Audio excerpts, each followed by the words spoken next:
Toujours le même constat ce matin dans cette officine niortaise. Donc là, dans les amox, donc on n'a plus amoxicilline en 1 gramme par 6, l'amoxiclave en 24.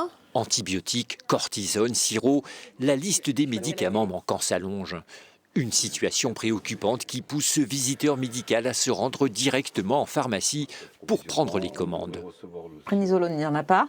Ça, j'aurais bien voulu en avoir, par exemple. Il manque les principes actifs qui arrivent au compte-gouttes. Il y a une surproduction pour des pays comme la Chine ou des choses comme ça. Comme tout est fait là-bas, ils gardent entre guillemets les produits pour eux. Donc il y en a un peu moins pour nous. Une pénurie accentuée par les épidémies successives, Covid, bronchiolite, grippe, pas de quoi rassurer les patients.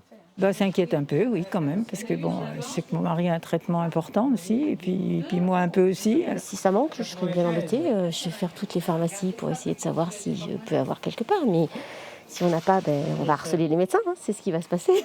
Alors, pour contenter un maximum de clients, cette pharmacienne a dû séparer le contenu des boîtes. Là, on a donné une plaquette sur les 2 plaquettes qui étaient dedans.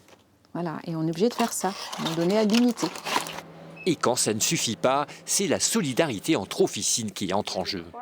On se met en réseau, les pharmaciens de Niort, on se fait des petits mots entre nous, qui peut me dépanner de ça, ça, ça, on s'envoie les patients. Et il va falloir faire preuve de patience selon le conseil de l'ordre des pharmaciens, car les quelques médicaments reçus sont contingentés. Que nous ayons 100 patients par jour dans la pharmacie ou 500 patients, on en reçoit 10. Donc évidemment, selon les officines, ça va plus ou moins vite. Ça se détend un petit peu, mais c'est pas encore de top. Une amélioration au compte-gouttes, mais il faudra encore des mois pour retrouver une situation normale.